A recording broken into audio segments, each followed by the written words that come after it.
Is about the colour grading feature in Lightroom. This is a fairly new feature as of 2021, which replaces the old split toning feature in Lightroom.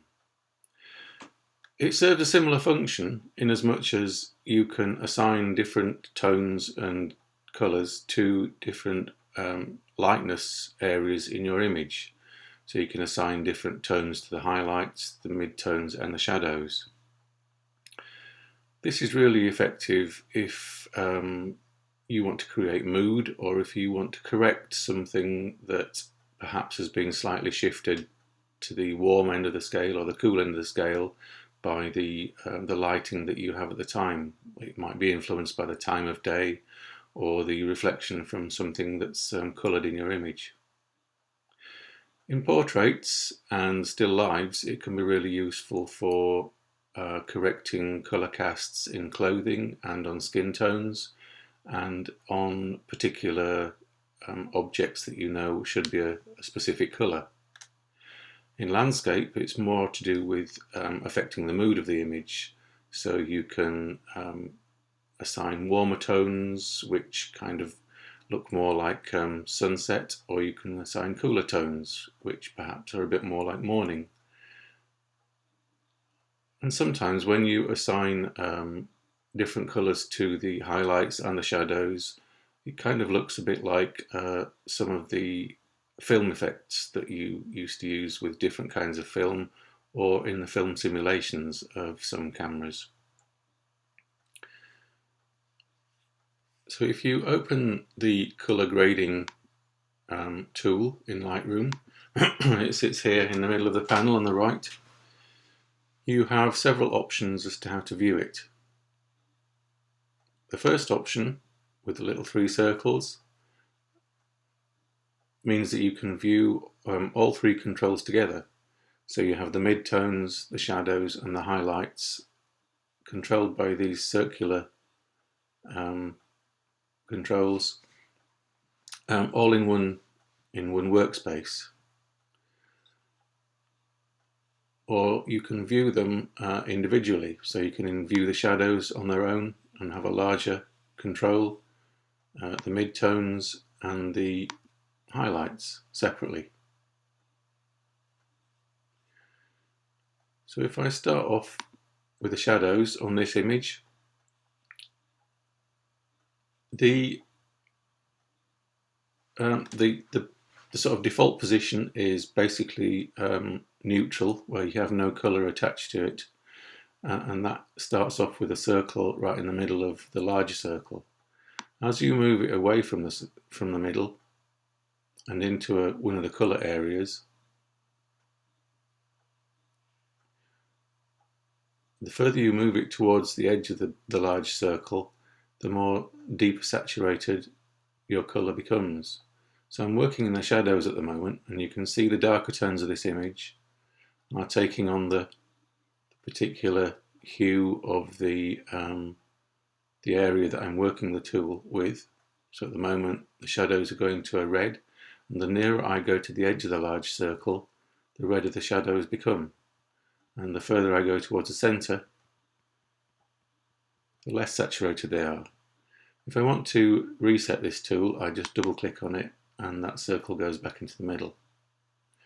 You can also choose a colour. So if you want to set a sort of a mid-saturation, sort of somewhere, say out here, you can do that, and then you can just grab the little edge circle and move it around the circumference of a large circle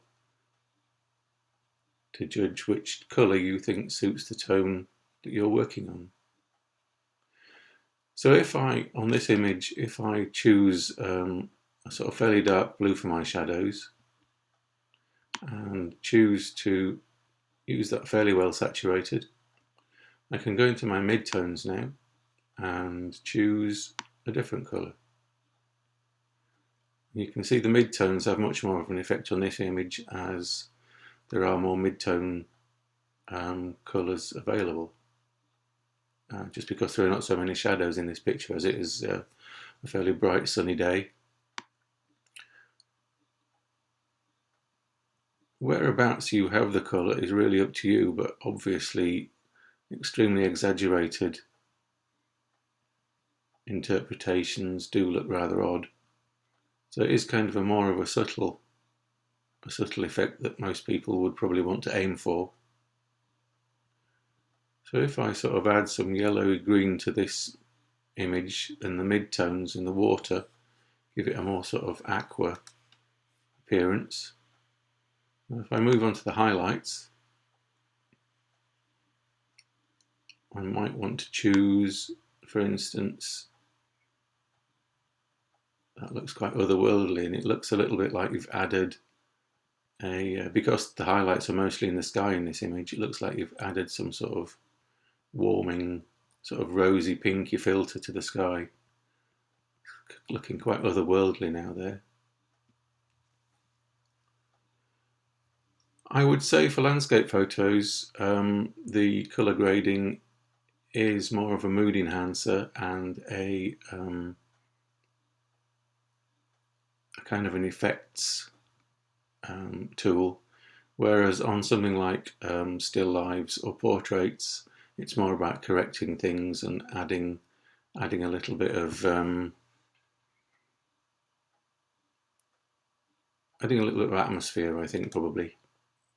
Whereas on landscapes, it's more about changing the whole feel of the thing. Okay, so once you've set your particular colour for a particular tone, you also have a luminance control, and normally that would be set at 0, so that's the default setting. And the luminance really is just brightness. So if I turn down the luminance of my highlights, you can see that the pinks become darker and more sort of muddy, dull looking. If I turn up the luminance, they go much more light and it's more difficult to see them in this particular image. Same with the midtones. If I alter the midtones luminance, that really makes the azure sort of green blue become much more deep and sort of luxurious looking. And with the shadows, I have a blue tone set to that, and the same happens with that when I alter the brightness or the luminance. The good thing about the color grading tool, apart from allowing you to have these alterations of the different highlights and shadows, is that now we have control of the luminance of our midtones. Previously, in our basic edit, we have highlight and shadow control, which basically affects the brightness of the highlights and shadows. Now if we go to the color grading, we also have a brightness control on the midtones, which, even if you're not doing a huge amount of color editing to the image, you can still come into the color grading control, have the color set on a neutral setting, and still play with the luminance of the midtones, and that is quite a nice extra little bit of control you can have in Lightroom. Further down the control, we have the blending mode, and the blending is really controlling how much the three color tones that you have on your image overlap with each other. So turning it down like that shifts the way they blend together, and turning it up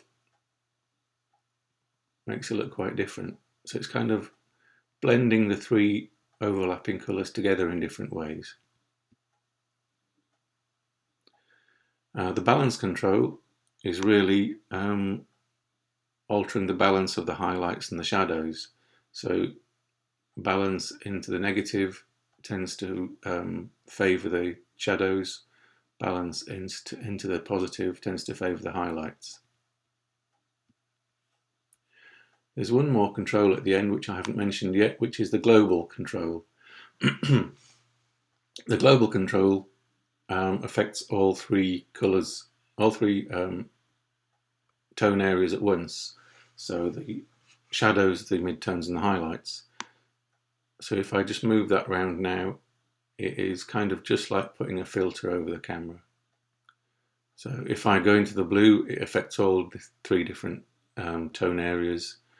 Same with green, red, purples, and it is just like adding a filter, either in real life or in Photoshop. And you can do that in addition to the highlights, shadows, and midtones. Each of these controls has an eye control. So if I'm in highlights, I can turn the effect on or off to see how much it's doing to the image. Same in highlight, same in midtones, same in shadows. So it gives me a good preview of what the control in that particular tone is doing. And if I'm in the view where I can see all three at once, I have a little eye control next to each one, which is really useful to see how much effect you've had. If you want to switch the whole thing off to see what's happening, there's the little on-off switch next to the name tab at the top there, and that just turns the whole colour grading panel off, and you can see what your image looked like before you started. So it's not something to use for every image, but if you have a particular mood in mind, or if you want to do a split toning effect, as the old split toning control used to be used for, then that's that's what this can be used for too. Or you can just tweak the brightness of the midtones in addition to the shadows and highlights that you have in the basic set of controls. Or you can alter the mood and the color temperature feeling of the shadows, highlights, and the midtones. Again, not for every image, but really useful to have there and to know how to use it. It will come in handy sometimes.